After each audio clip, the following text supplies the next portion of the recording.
ในท้ายอาทิตย์ที่ผ่านมาโรงเรียนการเมืองการปกครองแขวงจำปาสักจัดพิธีเหล่าคืนมูลเสือวันสร้างต่างสาพันธ์แม่หญิงลาว20กรกฎาคม1955หา20กรกฎาคม2019ครบรอบ64ปีภายใต้การเป็นประธานของท่านนางบุญเดือแสงสวัสดิ์คณะอำนวยการโรงเรียนการเมืองการปกครองแขวงจำปาสักพร้อมทั้งแม่นคณะบริหารงานสาพันธ์แม่หญิงแขวงจำปาสักมีบรรดาคณะครูอาจารย์แขกที่ถูกเชิญพร้อมด้วยนักศึกษาเข้าร่วม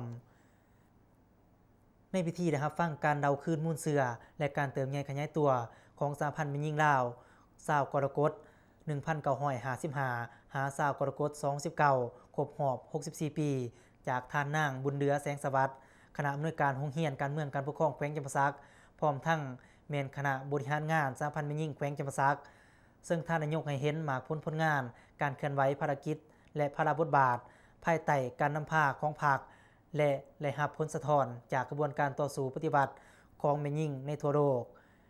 เร่งท่วงให้ปฏิบัติสิทธิเสรีภาพความเสมอภาพระหว่างหญิงชายทางด้านการเมืองเศรษฐกิจสังคม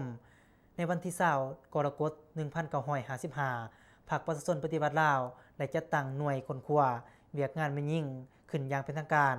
ซึ่งเป็นต้นกำเนิดขององค์การจัดตั้งสหพันธ์แม่หญิงลาวปัจจุบันได้นับแต่มือสร้างตั้งเป็นต้นมาองค์การจัดตั้งแม่หญิงลาวก็ได้เคลื่อนไหวตามพระบทบาทที่ได้กำหนดไว้ในกฎระเบียบโครงการดำเนินงานของตนสำหรับการหวนคืนมูลเสือวันสร้างตั้งสหพันธ์แม่หญิงลาวในครั้งนี้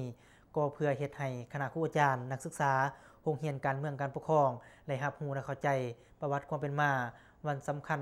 ของทางประวัติศาสตร์ซึ่งเป็นเหตุการณ์การเมืองที่สำคัญและเป็นขีดหมายแห่งศาสนาอันยิ่งใหญ่และขันเป็นพื้นฐานของกระบวนการแม่หญิงในการต่อสู้เอาสิทธิผลประโยชน์อันชอบธรรมของแม่หญิงและกระบวนการเคลื่อนไหวต่างๆของแม่หญิงในทั่วประเทศอีกด้วย